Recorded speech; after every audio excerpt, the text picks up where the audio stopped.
that assures success, that absolutely guarantees increased achievement.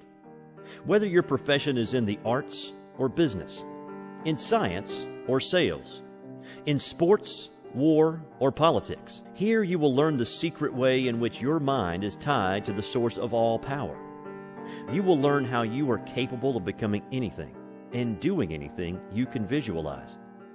Every man's consciousness is constantly changing, is trapped at the knife-edge overlap of past and future, reacts rather than acts, is incomplete and partial, eternally seeks itself. For since the mere state of being throws no light on that state, consciousness learns of itself through reaction to outside stimuli. If a man comes to believe he is unsuccessful, it is because he carries the impression he has been unsuccessful.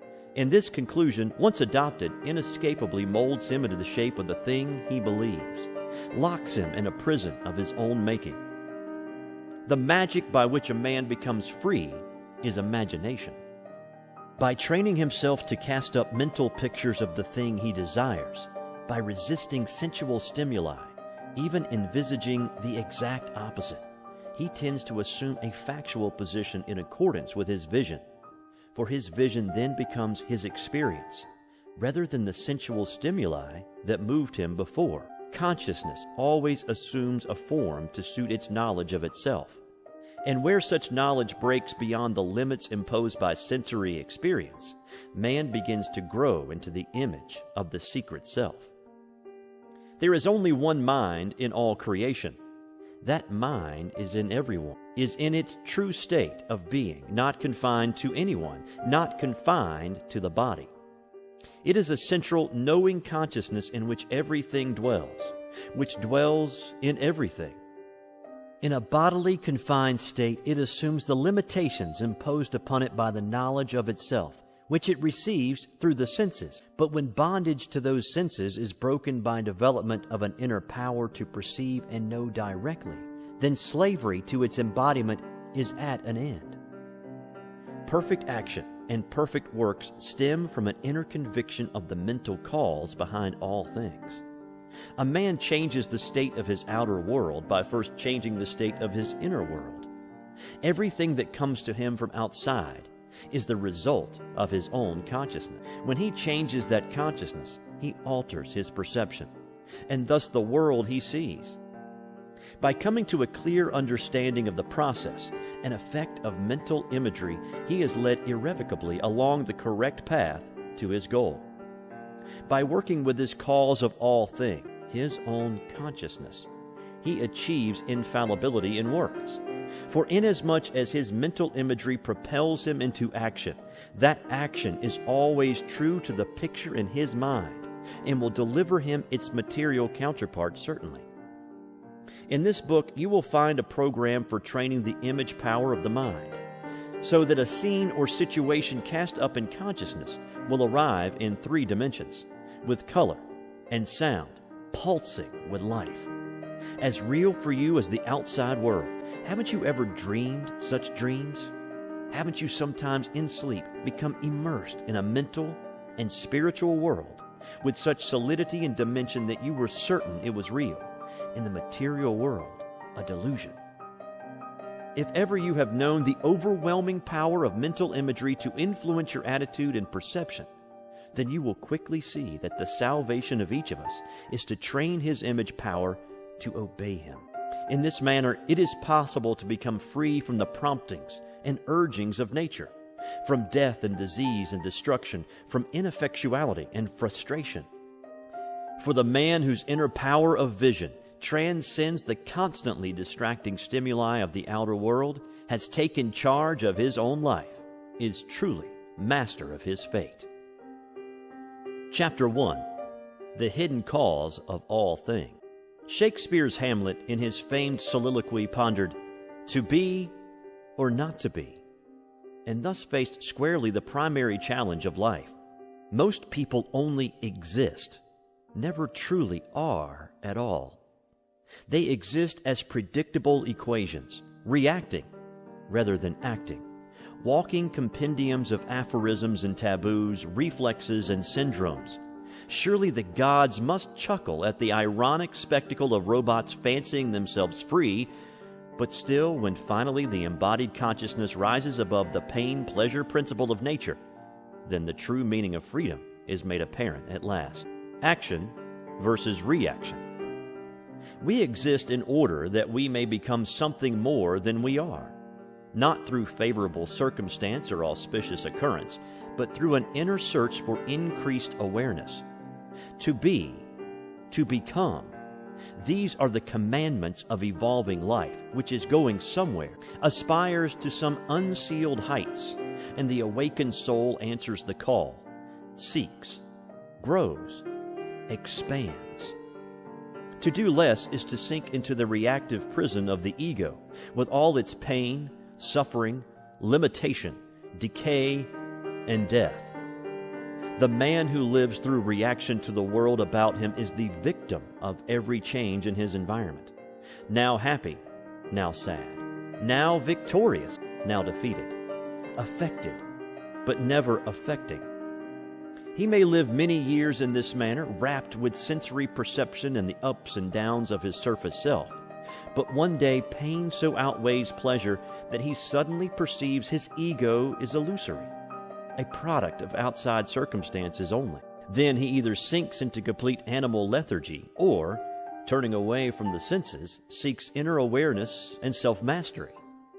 Then he is on the road to really living, truly becoming. Then he begins to uncover his real potential. Then he discovers the miracle of his own consciousness, the magic in his mind.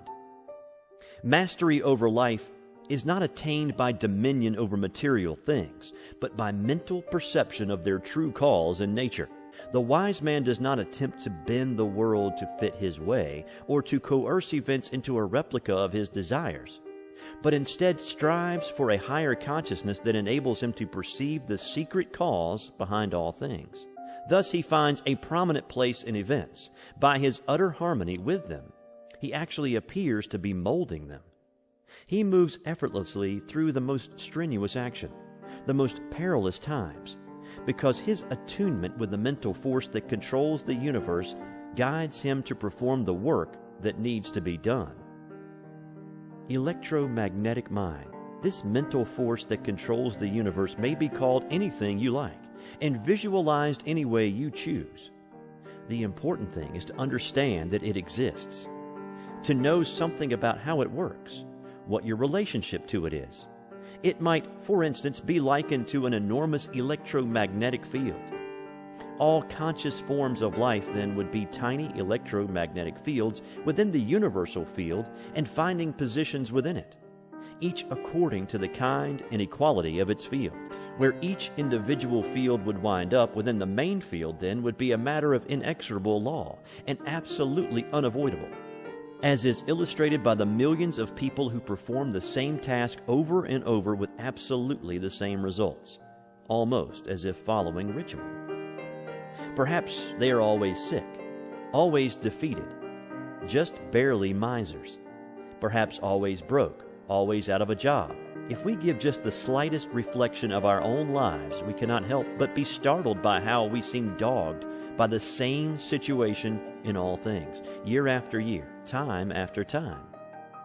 This deadly recurrence is the source of most frustration and mental illness, is the bottom root of all failure.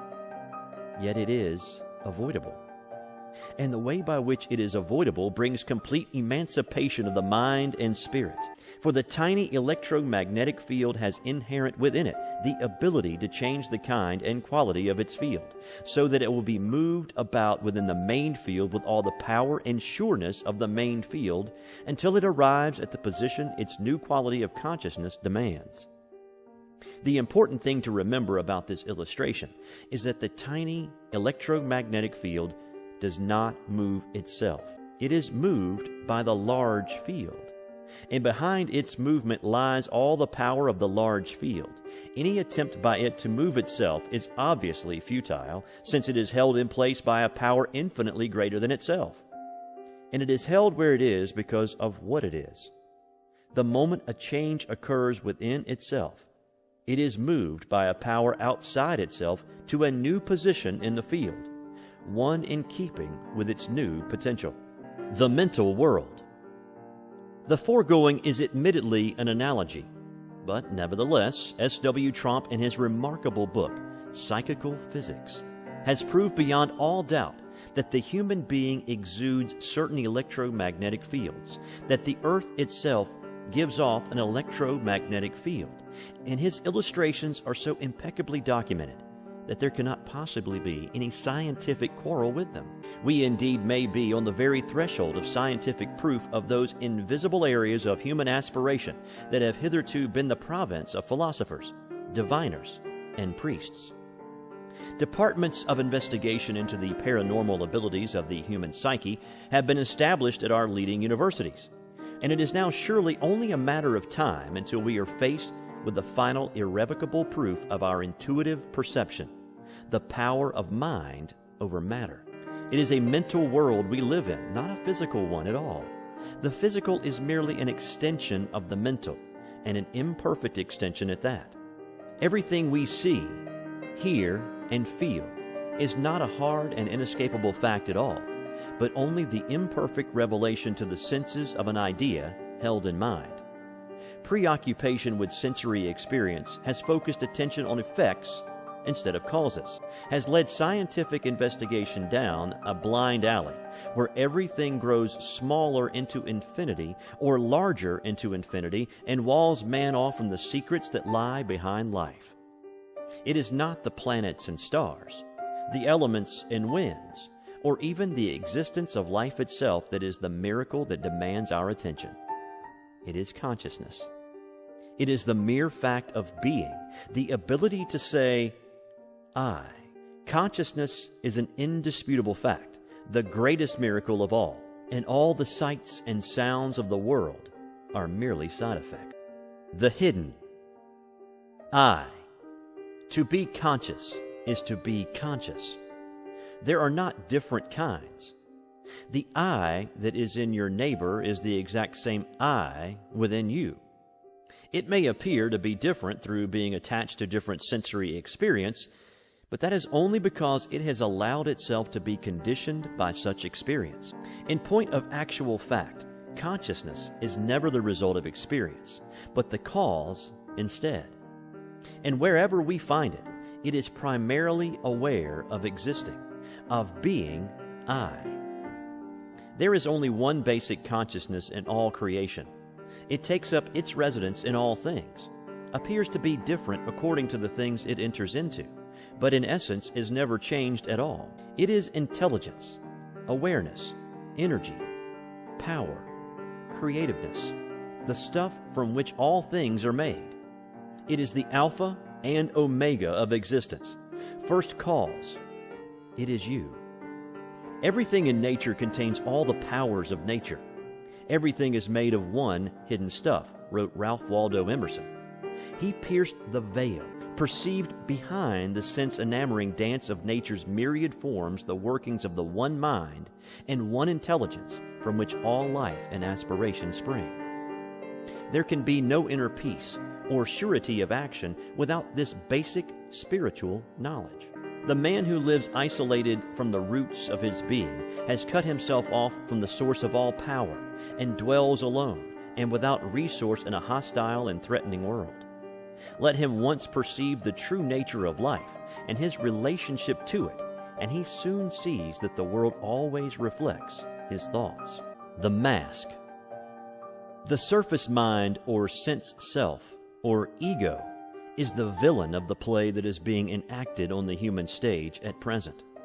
Man as a form of life is sufficiently evolved so as to understand his separateness and uniqueness. He looks in the mirror and understands that the reflected animal is he. He is concerned with the appearance and welfare of this animal and ponders its relationships with the world and others. He does not truly understand what he is, only that he is conscious and confined within a particular body, and the experience and knowledge he acquires, together with his disposition as to their use, he labels I.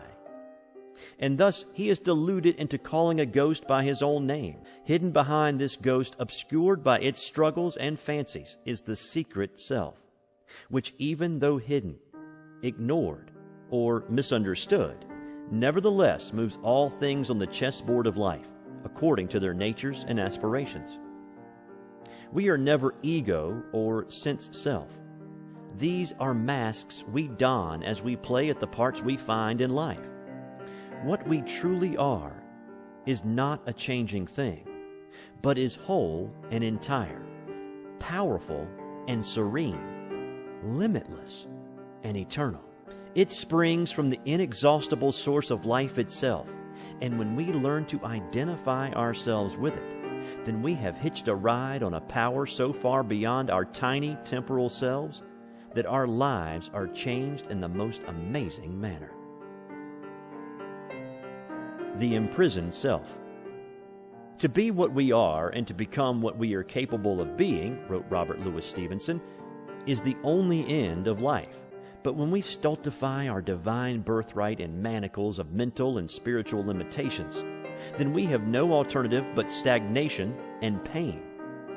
As long as we are responsive solely to the stimuli that impinge upon our senses from the outer world, we have no choice but to be victims of every circumstance. Locked to the senses, we reel under each stimulus. Now aggressive, now afraid, now joyful, now sad, now seeking death, now life, but always our inner serenity and equilibrium are in the hands of something we neither understand nor control.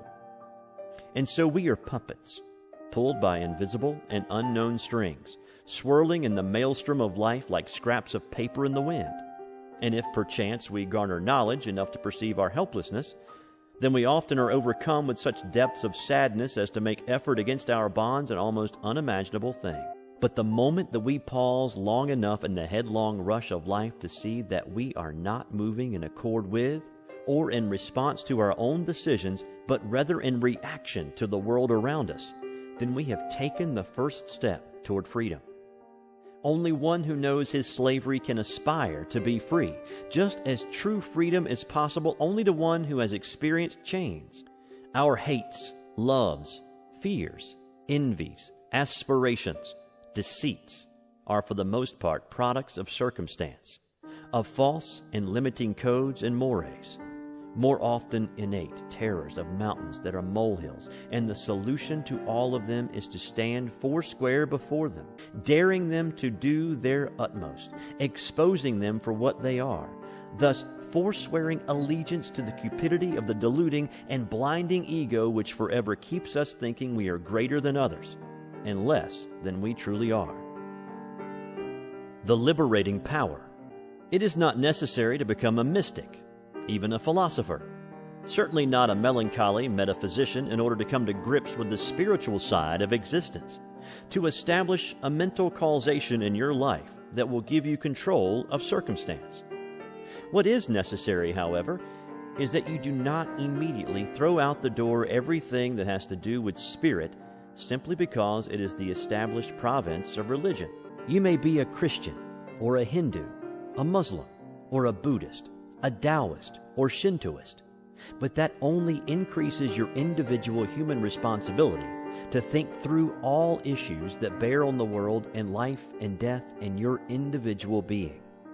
Only when you come to grips with your own mental essence, only when you arrive at a realization of the ephemeral, ever-changing nature of I, will it become apparent that everything is in a constant state of growth and development and aspiration. And there are no limits and finalities and defeats, and anything is possible to one who first conceives the image in his mind. There is within us a power of complete liberation, descended there from whatever mind or intelligence lies behind creation, and through it we are capable of becoming anything and doing anything we can visualize. The mental stuff of which we are made is of such kind and quality that it responds to the formation of images within it by the creation of a counterpart that is discernible to the senses. Thus, any picture we hold in our minds is bound to resolve in the material world. We cannot help ourselves in this. As long as we live and think, We will hold images in our minds, and these images develop into the things of our life. And so long as we think a certain way, we must live a certain way, and no amount of willing or wishing will change it. Only the vision we carry within. The law of life. It is astounding and sad to see the many thousands of people whose mental machinery keeps delivering to them the very effects they say they do not want. They bewail the fact that they are poor, but that doesn't make them richer. They complain about their aches and pains, but they keep right on being sick. They say that nobody likes them, which means they don't like anybody. They aren't bold, they aren't aggressive, they aren't imaginative. Mentally, they quiver and quake and are bound to negative delusions. It simply doesn't matter what the picture in your mind is.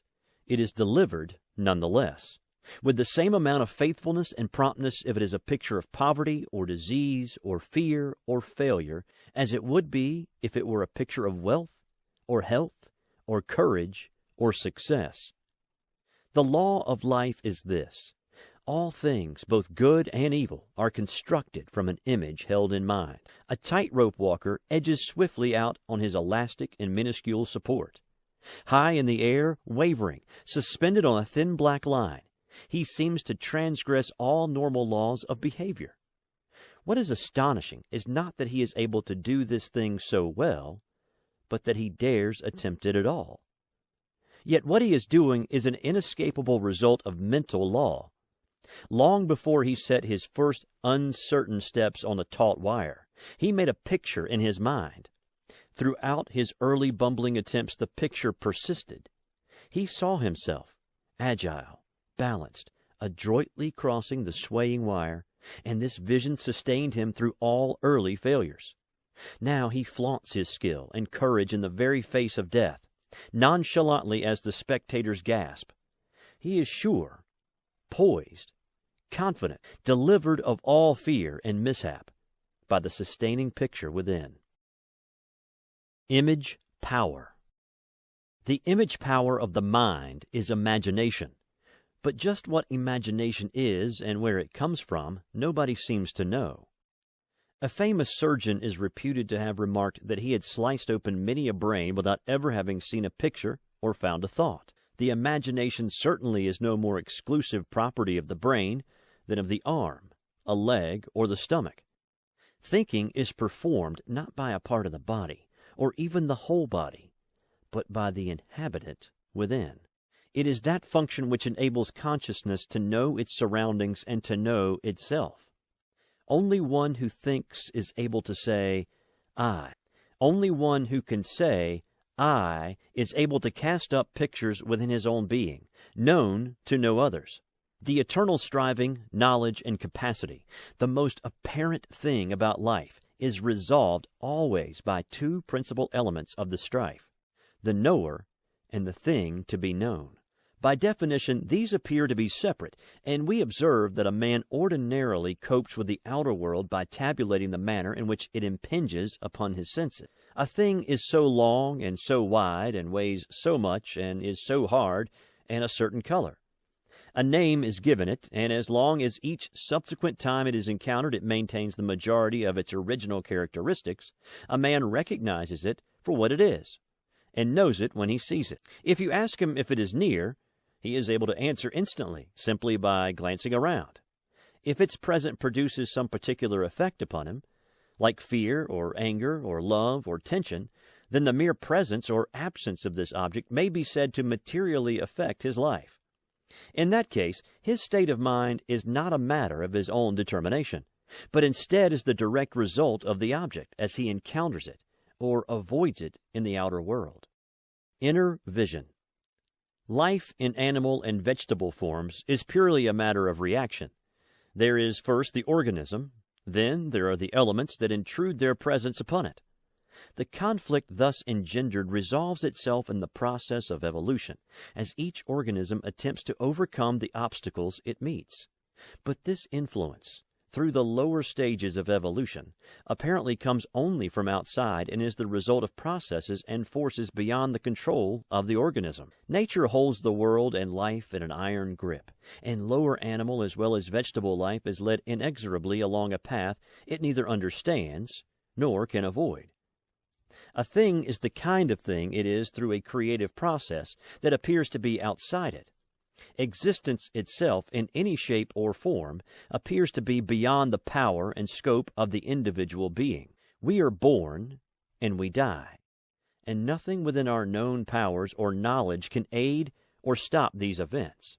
And insofar as we live in response to the senses, we are automatons only, and the shape of our lives is predestined by the circumstances we encounter.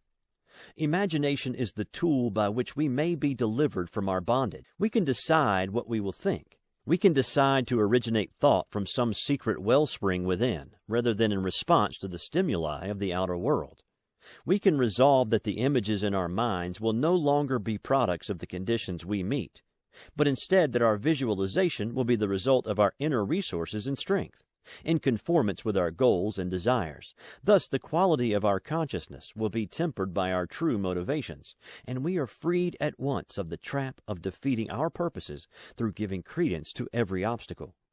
The unalterable law is this: only that which takes root in mind can become a fact in the world. Thus, the man whose consciousness is influenced only by the goals and purposes he has set within is delivered of all defeat and failure. For obstacles then are only temporary and have no effect upon his inner being. Only that which conforms to his inner vision is accepted home at last and allowed to take root in the plastic, creative medium of the secret self. The secret self. It is knowledge about and faith in this secret self that is the key to correct use of the imagination. No man lives in the dark when he learns where the light is. To understand the secret self is to free oneself from bondage to circumstance, to loose within a power compounded upon itself, to provide life with perfect working and perfect serenity. This entity within each of us, not the ego, not experience, not time or circumstance or place or position, but consciousness only, the I divested of all accoutrement, except pure sense of existence. This is the self that contains all power, whose essence is greater than the individual, greater than 10,000 individuals. For it is the supporting structure upon which all things are built, the evolving self of the universe. It is not confined to the body, to a time or place or condition, but is in all times and places and conditions. It is infinite and eternal and only one, but being so as easily manifest as the finite and temporal and many. All are contained within it, yet each contains it all. For by its very nature, all of it is every place at the same moment. The secret self is timeless and eternal. It is the self of the universe, and it is the self of each of us, the self of you. It was never born, and it will never die. It enters into each of its creations and becomes that creation. What is going on in life and the world and the universe is completely its working and the result of its secret purpose and undivulged goal. The nature of its being is mental. Its essence is dynamic and creative. It is the eternal stuff that occupies all space and time, and within which there is no dimension. It is all ends and middles and opposites and extremes, and it is infinitely creative. The myriad forms of life are but a tiny indication of its vast potential for plastic multiplicity out of its essential oneness. Mental ascendancy. The secret self is within you. It is not visited upon a fortunate few and withheld from others, but is totally existent in the heart of each of us. Insofar as we are able to divorce ourselves from the world and the ego and sensual stimuli, we will become increasingly aware of its existence within and consciously strive to identify ourselves with it. It is through this identification that the seeds of power are sown. One who is able to cast off the limitations of ego and improve the quality of his consciousness through disciplinary use of the imagination is able by means of direct identification to become one with the secret self, and thus attain to a measure of its power for perfection. The potential for achieving this astounding goal lies within each of us. By means of inner mental ascendancy and pictorial definition, a man may become one with the purposes of the secret self, and thus become infallible in his works and his goals. This is a pretty big capsule to swallow. Our materialistic society, with its reverence for the products of science, has excised 3/4 of our mentality. We have concerned ourselves too much with the world, what it is, what is in it, how we can use it, and today we know little more of the origins and purposes of life than we did before men were able to read and write. It is difficult when we know something of the principles of the gasoline engine, the generation and transmission of electricity, the refining and tempering of steel, of electronic and radio transmission, to admit the possibility that something radically opposed to the viewpoint of science could have a foundation in fact. Science says the laws of nature are supreme, and man must learn to live with them in order to prosper. Now comes this diametrically opposed theory. Nature is subservient to mind. Not the mind of man as we know it, but the supreme mind or secret self that lies behind life. And this secret self is within each of us. We can come to know it and to use it, and thus transcend the laws of nature and free ourselves from bondage to the senses and the material world.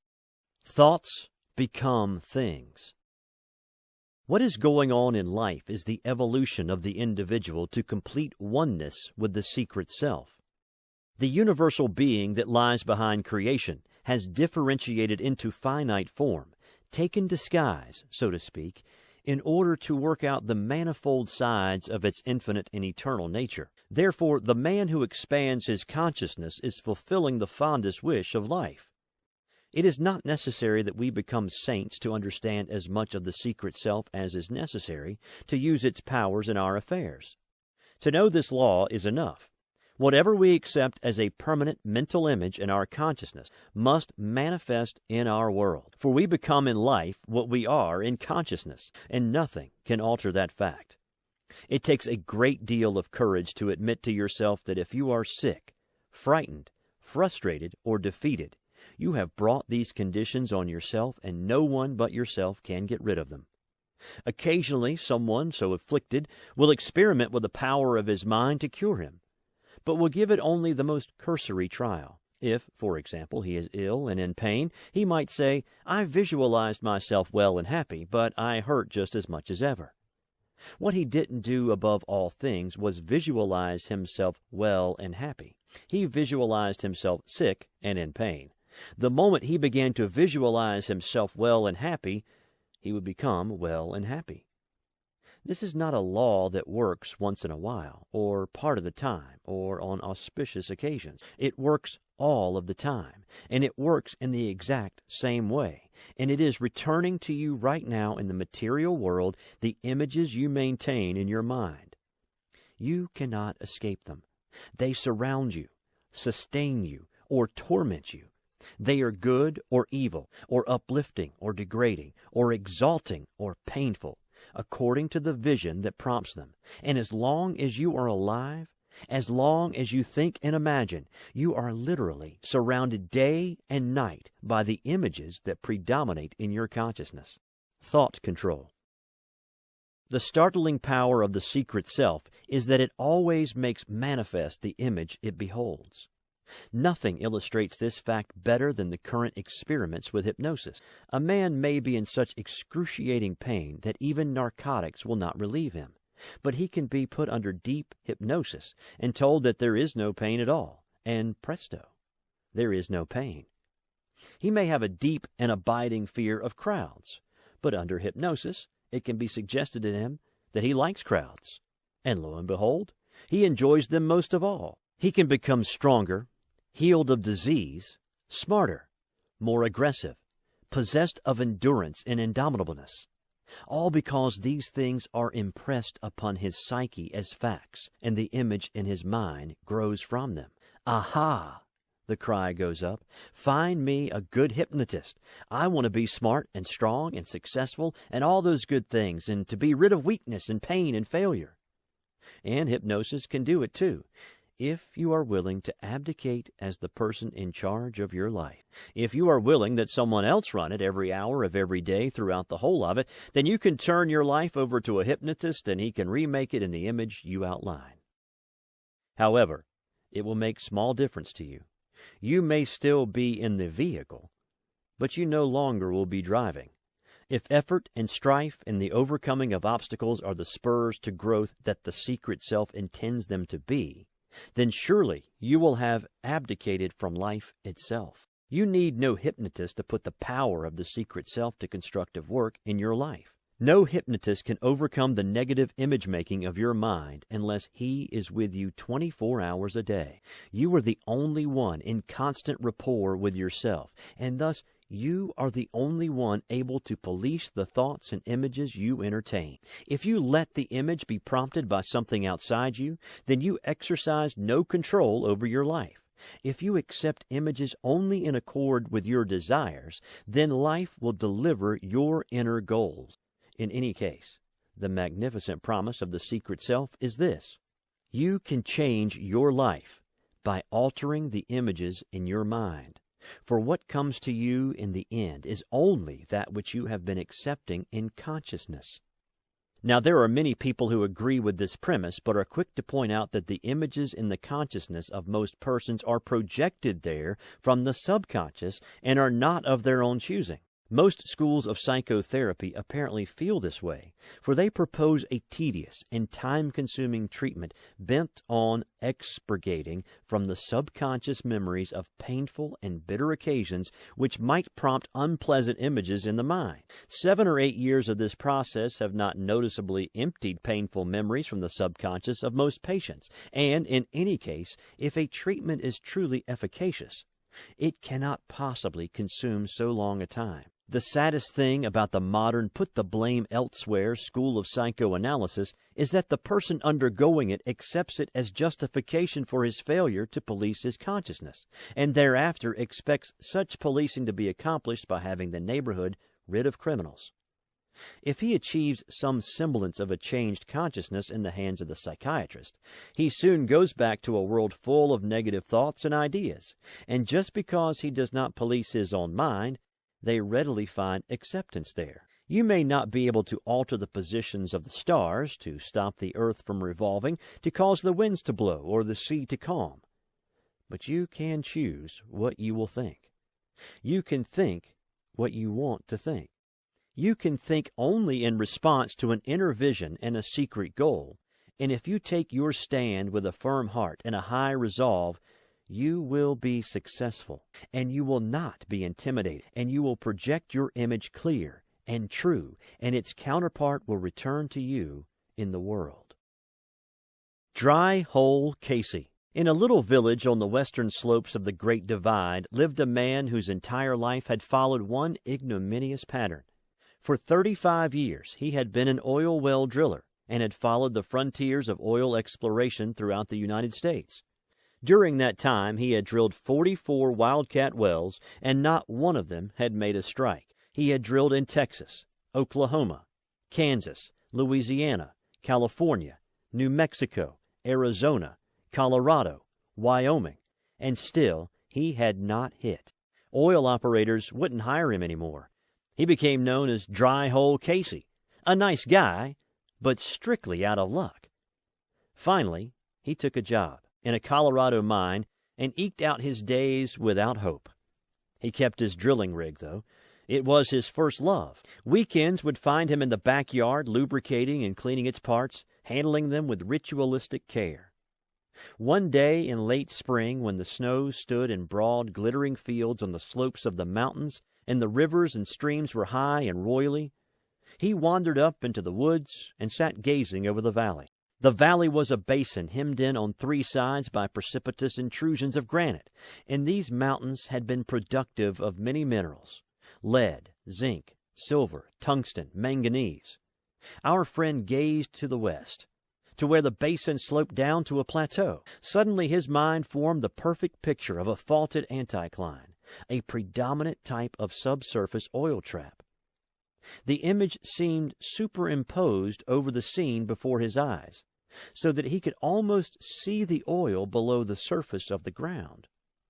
He trembled before his vision, could not resist it. It seemed like a sudden visitation from heaven, and he left the mountainside absolutely certain that within the small valley lay a major oil field. Next day he quit his job in the mine, and with his savings managed to procure oil lease options on the land he visualized as being the most favorable. Now he had to raise capital to complete his leasing arrangements and provide funds to drill an initial well, a gargantuan task, since everyone who knew him knew also his history of failure. But the vision in his mind persisted.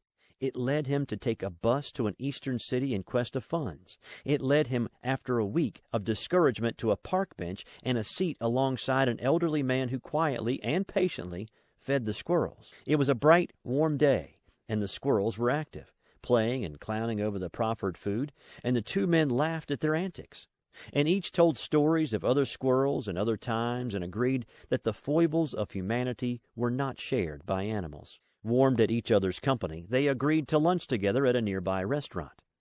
In the course of the luncheon, the oil driller told his newfound friend of his vision and his problem. His friend was interested, questioned him closely about the vision he had had on the mountainside, seemed impressed that it persisted. "How much money do you need?" $50,000, replied the oil well driller. "I will provide it," the man said suddenly. "We will be equal partners." It seemed incredible, but there it was, a chance acquaintanceship on a park bench, and the money was provided. It is almost anticlimactic to relate that the subsequent well discovered a rich oil field. There simply was no alternative, and the man who put up the money knew that it would. He had had sufficient experience with the power of inner vision to manifest in the world to be absolutely sure of his position. He did not dwell for a moment on his partner's previous failures, only on the vision that possessed him now. Dissolving the mask of vanity. What strange alchemy prompted our oil driller to have this clear vision in his mind, a vision that subsequently made him a rich man, when his whole previous life had been one unbroken line of failure? Surely the wells he had drilled before had been drilled in response to a vision too. Why should they have failed? They failed because the vision he possessed then was one of failure. Sure, he would have denied it, but it was true. Perhaps a sense of the great hazard connected with searching for oil lay at the crux of his subconscious. Perhaps he felt that the odds were against him. Perhaps he was conscious of the fact that there are millions of acres of land without oil under them. In any case, his vision was one of failure, from whatever cause, and he was led into those arrangements that would inevitably cause him to put his drill bit down in barren soil. And in two cases where he actually had drilled on productive land, he once had ceased making hole only 27 feet above the productive formation, and another time failed to make a test of a sand that later produced several million barrels. But he could not help himself. He was only following the dictates of the vision in his mind. See how different his behavior was in the discovery of the basin field?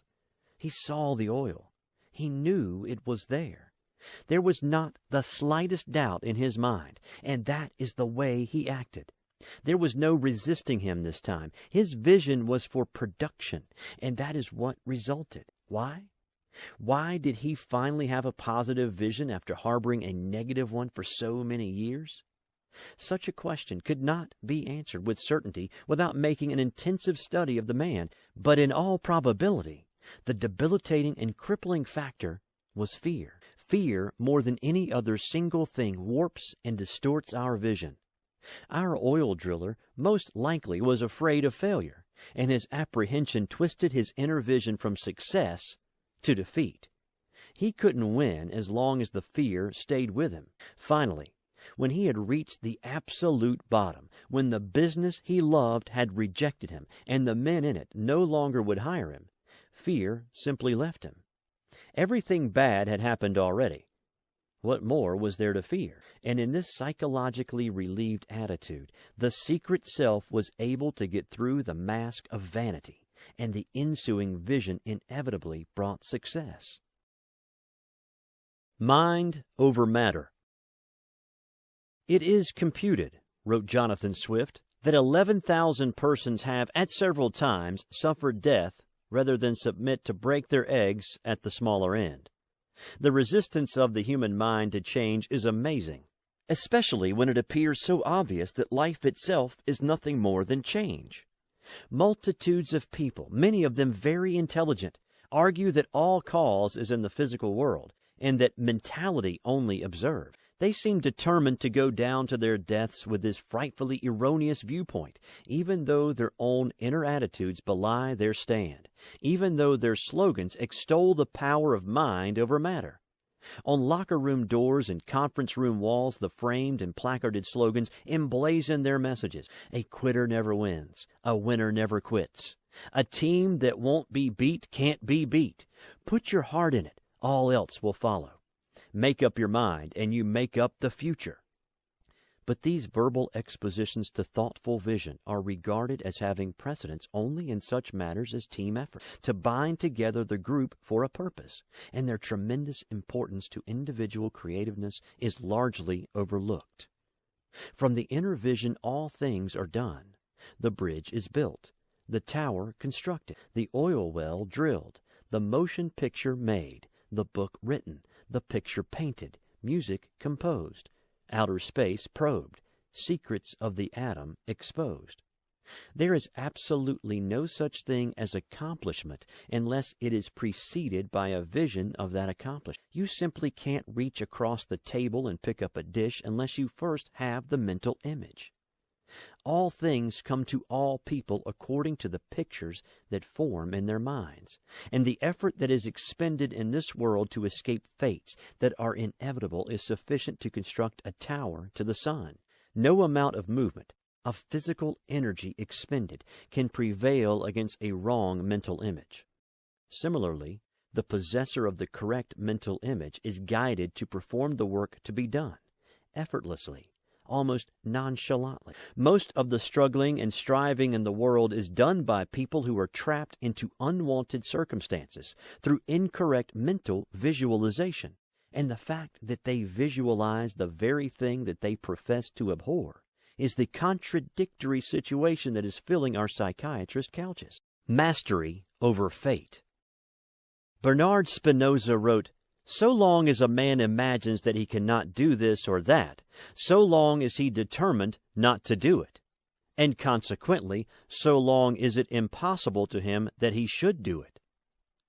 The picture that forms in the mind, whether for good or ill, will deliver its inevitable consequence.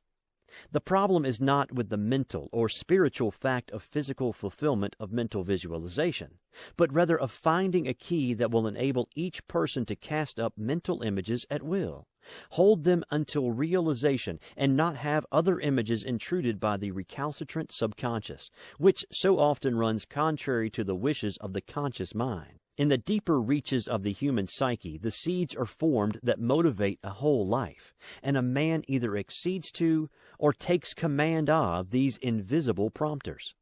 If he exceeds, his life will be run from a source beyond his conscious control. If he takes command, he becomes master of his fate. Taking command is never as simple as it sounds. It requires a firmness and boldness that only few people innately possess. Most of us live as complete slaves to reaction, absolute victims of the commands of the subconscious, and we seldom, if ever, even think it possible that we can overcome our feelings and react in an entirely different way than circumstances would have us do. For example, if you participate in a test and defeat seems inevitable, you only make it certain by exceeding. But if you keep alive your spirit by a vision of victory, by an absolute resistance to the importunities of defeat and disaster, who knows what miracles may occur? The mental vision that resists all sensual stimuli becomes at length a thing unto itself, and its resolution as objective fact in the material world cries out for utterance and will not be stifled. Nature's vast creativity springs from the infinite potentiality of the secret self. Anything possible of conception is sure to eventually be created as a solid material fact for all the world to witness. There is no such thing as an idea without a visible resolution, for the great plasticity of the secret self shapes every idea contained within it, and whoever is possessed of a thought is possessed of a thing as well, as long as he holds his image clear. Creativity. Creativeness is not part of the surface self, of the ego, the conscious mind, the physical or sensual being. It emanates upward through the levels of consciousness from the secret self, takes shape and form through a power greatly beyond and infinitely more powerful than the small, individual I. That part of a man which is most powerful of all is invisible, seems apart from him completely, is hidden in the deepest recesses of his being, is not callable by name, is not recognizable through the physical senses, cannot be coerced, but responds innately and completely to image. This is the great plastic secret self from which all things are made, the creative self of the universe, maintaining a sameness in all differentiations, being eternally one in the midst of multiplicity.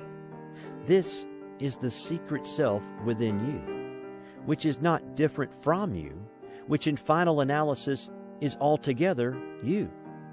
You are not conscious mind or ego or memory or sensual being, but were born directly from the mind that formulated and constructed the universe. And you are not different from that mind, but attached to it by a mental and spiritual construction that makes you and it the same.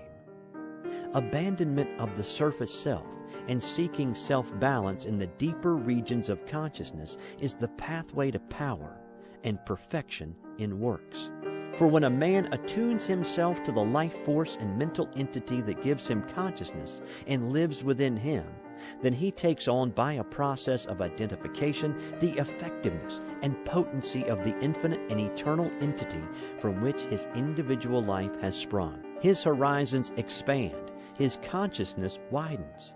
There wells up from secret and subterranean springs a constantly increasing and never-ceasing power for perfection and perfect understanding. His faith is placed with simplicity and unfailing trust in the inherent power of the secret self to return in material fact those mental images that live within him, and he need not have the key that unlocks the universe in order to use effectively this basic law. It bothers him not that there exist doors in the mental and spiritual realm that thus far have not yielded. He need not know all and understand all to use those truths he thus far has discovered, and he lives in the consciousness that life is a mental adventure and not a physical journey.